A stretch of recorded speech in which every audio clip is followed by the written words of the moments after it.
مساء الفل عليكم، ازيكم يا حبايبي؟ عاملين ايه؟ يا رب تكونوا بخير.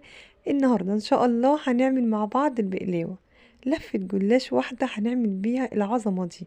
هيكون الجلاش بتاعنا شكله تحفه وكمان طعمه بجد تحفه جدا. هيكون مورق كده وجميل جدا جدا. بدل ما نشتري الحاجه من بره، لا احنا نعملوها وهنعملوها ان شاء الله باقل التكلفه، وهتطلع زي ما انتم شايفين شكلها قمر ما شاء الله، وطعمها بجد جميل. بشكر كل اللي بيرفع لي فيديو على المنتدى عنده، بشكركم من كل قلبي، جزاكم الله كل خير. ويلا يا حبايبي، في البدايه اللي محطش لايك يحط لي لايك، وبلاش تنسوا اللايك، ويلا نقول بسم الله ونشوف هنبدا ازاي. اول حاجه معايا هنا نص كيلو من الحليب، هضيف عليهم 3 معالق من النشا، وهنزل كمان بنص كوبايه من السكر، والسكر هنا حسب الرغبه. وعندي هنا كريمه هنزل برضو بمعلقتين كده او 3.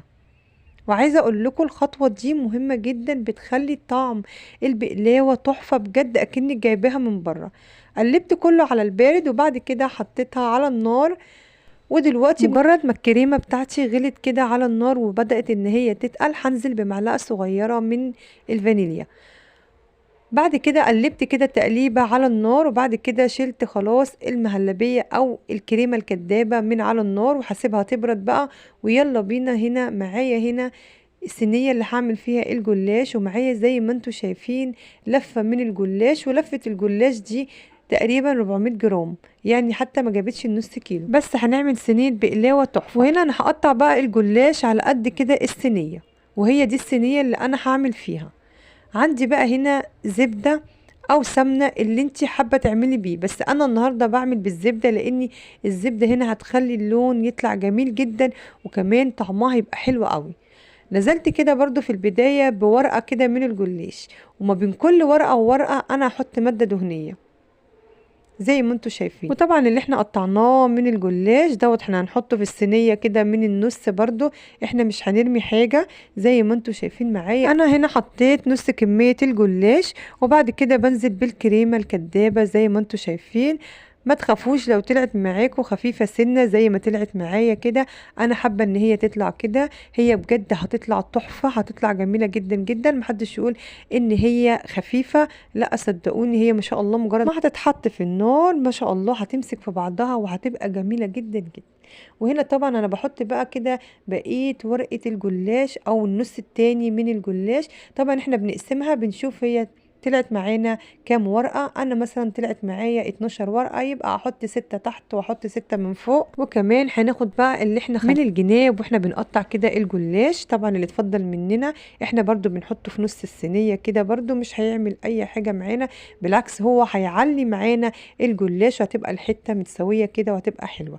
وهنا طبعا انا بقطع بقى كده الجلاش قبل ما يدخل الفرن. ما شاء الله عايزة اقول لكم بجد جميل جدا جدا بجد، يعني طعمه تحفة، الطريقة بسيطة وسهلة.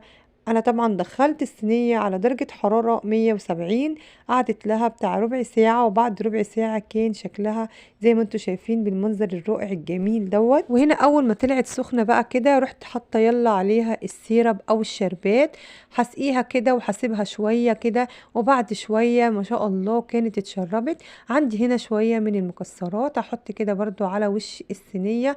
طبعا السيرب كان كوبايتين من السكر وكوبايتين من الميه، واول ما غلوا معايا حطيت لهم نص ليمونه، وبعد كده يا دوبك قعدوا 10 دقايق وطفيت عليهم.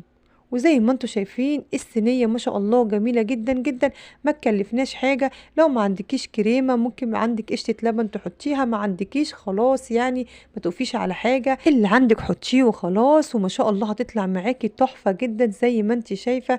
تنفعك بقى كده في الفطار، تنفعك جنب فنجان شاي، بجد جميله جدا جدا ما شاء الله، طريه كده وحلوه قوي. وزي ما انتوا شايفين منظرها ما شاء الله جميل جدا جدا. وده كان فيديو النهارده، فيديو سهل وبسيط. يا رب فيديو النهارده يعجبكم، ولو عجبكم الفيديو ما تنسونيش في اللايك والشير وتفعلوا الجرس عشان يوصل لكم كل جديد باذن الله. حبايبي اشوفكم في فيديو جديد ووصفه جديده، والسلام عليكم ورحمه الله وبركاته.